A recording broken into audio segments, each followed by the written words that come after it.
Ó, nesse vídeo você vai aprender 3 dicas importantíssimas para você ser um baita de um consultor de seguros. Eu não vou nem falar vendedor, porque você não vai só pegar e vender o produto. Não, você vai entender o contexto do cliente, vai planejar essa venda e vai conseguir mostrar para ele a importância desse produto. Tem um vídeo aqui que já está no nosso canal, que é com o Bruno. Daqui a pouco eu vou pedir para ele se apresentar novamente, caso seja a sua primeira vez aqui no nosso canal. Mas já tem um vídeo contando um pouco da visão, da história do Bruno em relação à atuação dele, tanto no segmento varejo quanto no segmento alta renda. Ele já trouxe muita dica importante de que, pô, no segmento alta renda você tem mais tempo, você tem mais ali uma conversa com seu cliente de uma maneira mais profunda, porque ele te escuta, ele tem um pouco mais de curiosidade sobre esse tema, então isso ajuda também. E é isso que a gente vai trazer hoje, mais alguns pontos para você dominar com quem realmente já performa muito nesse mercado. Então, Brunão, prazer novamente, se apresenta pra galera, fala o que você faz hoje e já vamos começar.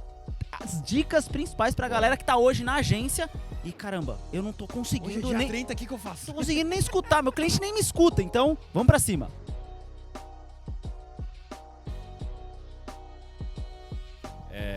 Bom, obrigado Show. pelo convite de novo. E hoje eu estou Life Planner da Prudential no Brasil, já vou fazer 4 anos, já tenho 16 anos de mercado e 10 anos foram no Santander, sendo que a metade deles basicamente foi no alta renda. Bom, vamos lá. 3 dicas. Primeira coisa, no vídeo passado a gente comentou que o cliente, quando ele chega perto da gente, ele tá com aquele sistema de fuga. Recebo. Ih, vai me falar de seguro, ferrou. Não, o cara vai querer vender qualquer coisa. É meio que aquele negócio, puta, eu preciso falar com o gerente do banco. Nossa, ele vai querer me vender uma capitalização. Cara, só quero sair de lá logo, puta, né? Será que não resolve no aplicativo? Não, nossa, eu vou ter que falar com ele, eu não quero. Infelizmente, gente, é assim que a banda tá tocando hoje em dia. E a gente não pode lutar contra esse sistema. A gente pode se adaptar e criar alternativas mediante o que ele está apresentando para a gente. Só que, se o cliente, quando ele chega perto de mim, ele tem um sistema de luta ou fuga ativado, como se ele não quisesse conversar comigo, como que eu posso vencer essa barreira? As pessoas, Renan, elas amam. Já anota aí a primeira dica, hein? Elas amam falar delas mesmas. Boa. Não foi fantasiado, mas no outro vídeo, no comecinho do vídeo, porque é verdade, eu falei do braço do Renan. E é verdade, olha o tamanho do braço dele, gente. Automaticamente, o que aconteceu? Você abriu um sorriso. E continuei falando um pouquinho. E continuou falando um pouquinho. As pessoas, de novo, elas... Gente, gravem isso, eu vou ficar repetindo até você colocar na cabeça. Demais. O ser humano ama falar dele mesmo. Então, por exemplo, vamos criar uma situação aqui, do cliente alta renda. Ele precisa lá, na época do Santander era o portal, né? A gente sentava para fazer portal, aí no Itaú é o Tele, enfim. Precisa ligar pro cliente de maneira ativa, você não conhece o cara. Você bateu o olho no cadastro, viu lá que ele é executivo da Price, um exemplo. Tem lá seus 1 milhão aplicado em CDB, 200 mil em fundo imobiliário. Tem lá registro no cadastro que ele é casado. E tem lá o nome dele e são essas informações que você tem. Você vai ligar pro cara, primeira coisa, o que vence uma ligação ou um atendimento com o cliente de alta renda é a cordialidade. Se você ligar para ele e falar, fulano, aqui é o Bruno, seu gerente do Santander, tô ligando para saber se você tá precisando de alguma coisa. Cara, desculpa, o cara vai falar que não tá precisando e a ligação morreu ali. Segue a vida. Próximo. É isso que vai ter que ser. Agora, se você liga para o cliente alta renda, vamos supor que o nome do cara é João. Oi, João, aqui é o Bruno, seu gerente do Select aqui no Santander. Eu estou te atrapalhando? A gente precisa entender uma coisa. A gente sempre vai atrapalhar o cliente quando a gente liga para ele. É natural. Só que, a partir do momento que eu faço essa pergunta, eu tiro o peso da ligação e pelo fato de eu ter sido cordial, o cara vai responder, não, pode falar. E se ele não puder falar... ele vai falar para você ligar outra hora. Só que ele vai falar isso com extrema cordialidade de volta para você. Você já criou um mínimo 0,001% de vínculo ali com ele. Aí ele vai falar, não, pode falar.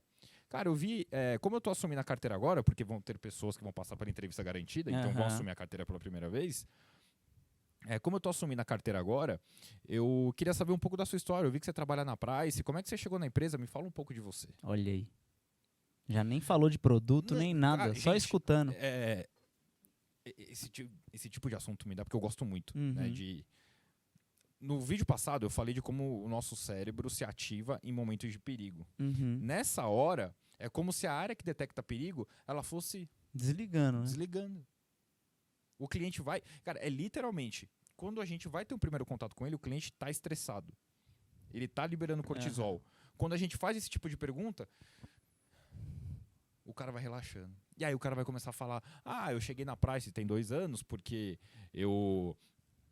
trabalhava na concorrente, eu trabalhava na Deloitte, e aí eu assumi um cargo gerencial. O cliente vai começar a falar, gente, e pensa uma coisa, e já vou até dar a segunda dica. Para você saber o que você precisa para vender esse grupo cara, você precisa saber o status civil dele, se ele tem filho, se ele é CLT ou se ele é empresário, se ele é o principal responsável pelas finanças da casa e em qual porcentagem ele é o responsável financeiro pela casa. Se ele é 100% responsável, se ele é 90%, se ele é 80%, porque para desenhar o capital segurado você vai usar essa porcentagem. É mais ou menos, sabe aquele negócio? Tudo que você disser vai ser usado contra você, no bom sentido, lógico. Então, a partir do momento que eu faço essa pergunta, o cliente já vai começar a dar munição. Você anotando tudo que ele tá falando, né, pô? Você não precisa nem falar, né? O cara tá te contando a história, você já criou essa conexão. Até por questão a respeito ao tempo dele, você tem que anotar para não ter que perguntar de novo. Exatamente. Desculpa, você falou, mas você é CLT. Cara, não. Já quebra o vínculo que você consegue. O alta renda, ele é extremamente exigente. Do mesmo jeito que ele escuta mais, e eu falei isso no vídeo passado, ele é extremamente exigente. Você tem pouca margem para erro. E a pouca margem para erro são os erros de falta de atenção. Erro que se você tá vendo esse vídeo, você já vai ficar ligeiro. Então, erro de, um detalhezinho aqui já faz a diferença. Esse tipo de detalhe que pode quebrar o nível de cordialidade e vínculo que você criou com ele, cara, é o suficiente para ele começar a torcer o nariz. Então, quando você faz esse tipo de pergunta bem aberta, qual que é o pano de fundo disso? Se conectar com o cliente no início da abordagem. Sempre. Ponto já. Ponto. Top. Ponto. O início da abordagem é para você criar vínculo com o cliente. E de verdade, não é vínculo pelo vínculo, só querer perguntar para entrar por um ouvido e sair por outro. É pra você saber a história dele mesmo.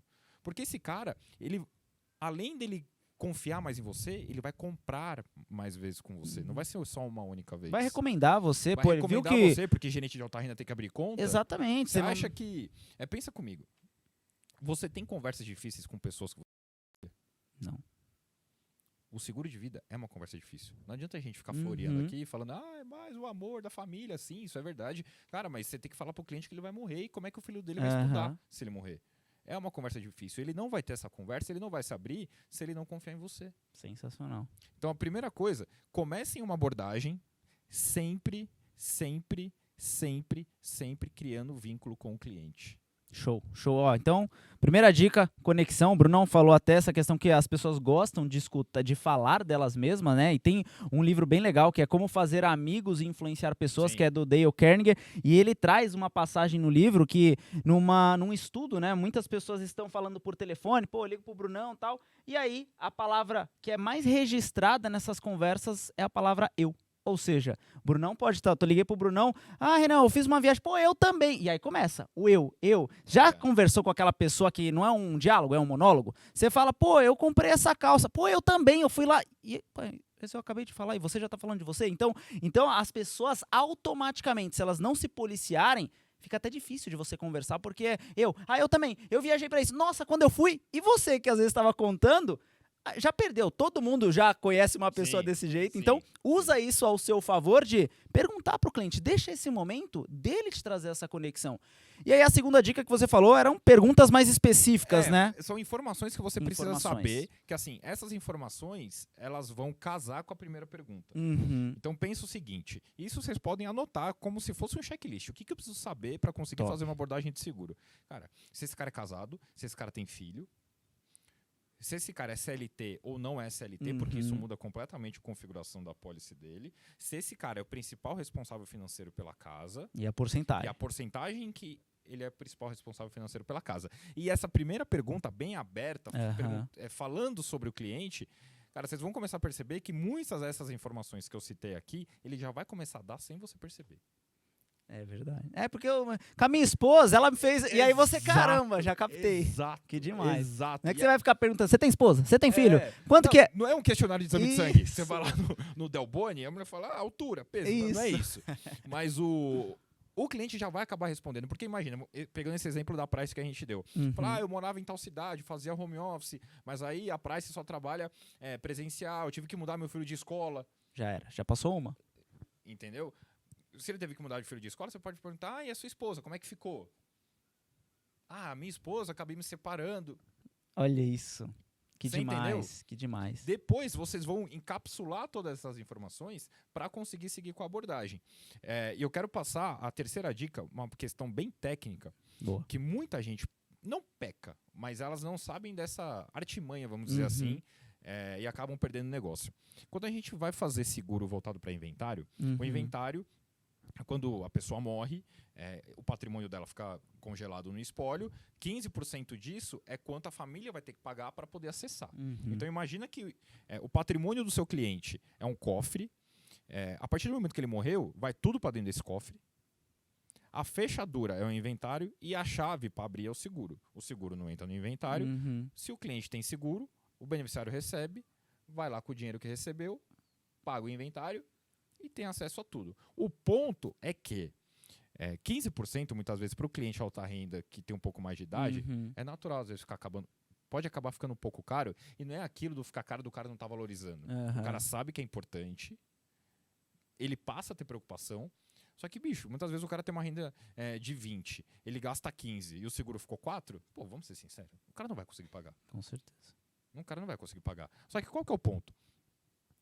No inventário, isso eu vivi com o meu pai, quando meu pai morreu, eu percebi isso, e eu nem estava na Prudential ainda.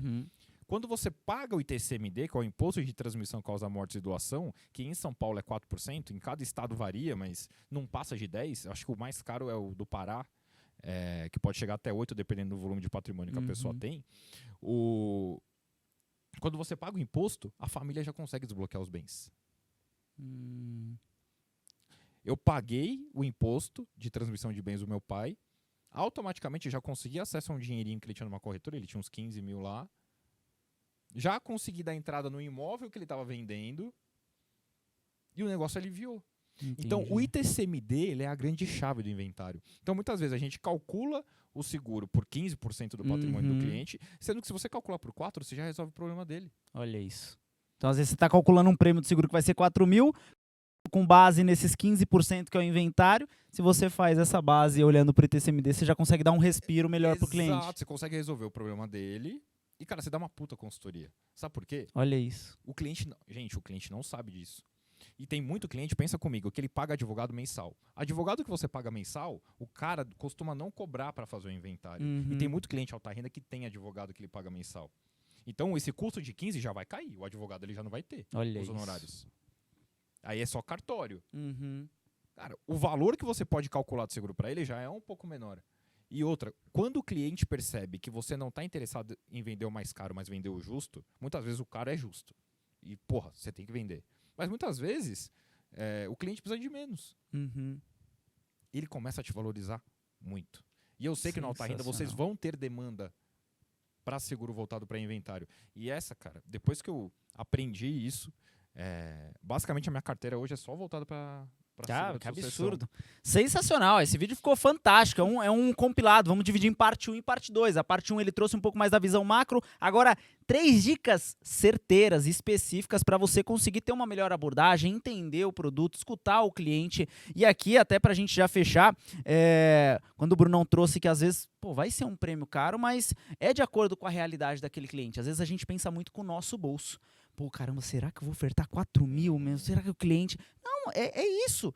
Às vezes é condizente com aquele cliente. Teve aqui uma imersão na nossa escola de um advisor do private e normalmente nesse segmento private, os clientes vão para o Miami Open, tem vários eventos mais chiques e tudo mais, e ia ter o evento da Porsche Cup. E aí um dos clientes do advisor, ele comprou uma Porsche para correr a Porsche Cup, pagou 900 mil reais, e o advisor dele falou assim, mas essa Porsche tem 600 mil, tem por 600 mil. O cliente falou, eu paguei 900 por conta do tempo de espera. essa de 600 mil ia demorar 90 dias. Finge que esses 300 mil eu perdi num fundo de ações. Ou seja, considera esses 300 mil como uma oscilação normal. Às vezes, pra gente, fala, puta caramba, 300 mil? Pô, vamos colocar, imagina que o cara do private tem 15 milhões. 15 milhões, 300 mil não dá nem Cara, 2%. Exato. E é assim, uma coisa que eu aprendi muito no alta renda, que eu levei isso pra Prudential, eu acredito que seja um diferencial competitivo, a gente aprender a analisar o contexto. Show de bola. Porque um cara que ganha 20 e gasta 19.500, um seguro de 300 reais vai ser caro. É isso. Um cara que ganha 10 e gasta 2, um seguro de 800 reais vai ser barato. Olha aí, porque encaixa no balanço dele. Exato, exato. Quando a gente consegue entender que o contexto vai fazer toda a diferença na hora de desenhar o prêmio, o principal é que a gente perde o medo. Você chega munido pra conversa, A gente perde né? o medo. Cara, é isso. Ponto. E outra, o cara de 20... Você vai conseguir ter clareza que, cara, o seguro de R$1.500, que muitas vezes, se ele não fosse tão gastão, ele poderia ter, você vai ficar tranquilo em oferecer um de 250. Porque tá dentro da realidade dele hoje. Que demais. E o bom disso é que o cara volta a comprar de novo. É o melhor não é a venda ali na hora. É que ele vai confiar tanto em você, Confiança. que ele vai querer... tudo que ele for comprar em relação à parte financeira vai ser com você. Sensacional. Pessoal, ó, esse vídeo aqui ficou demais. Se você curtiu, deixa o like, se inscreve aqui no canal, porque ainda vão vir muitos outros conteúdos. Aqui já tem muita coisa do alta renda para que você consiga migrar para esse segmento, para que você esteja um pouco mais imerso, entenda como que é a realidade. A gente tem um MBA focado para isso, que é o PARB, Programa Alta Renda e Banker. Então, alta renda para você ser um gerente personalité, um gerente select. E quando a gente se remete ao banker, é o banker do private. Então a gente está falando de um cliente de altíssima renda. Então é o único MBA focado na prática, para você que deseja ingressar nesse segmento. Vai estar aqui também o link na descrição. Então aproveita, vamos para cima, Brunão. Pô, obrigado demais. Irmão. Mais Valeu uma vez, mesmo. um vídeo Eu que agradeço. sensacional. A gente fica por aqui e até a próxima. Tamo junto. Valeu, gente. Obrigado. Show.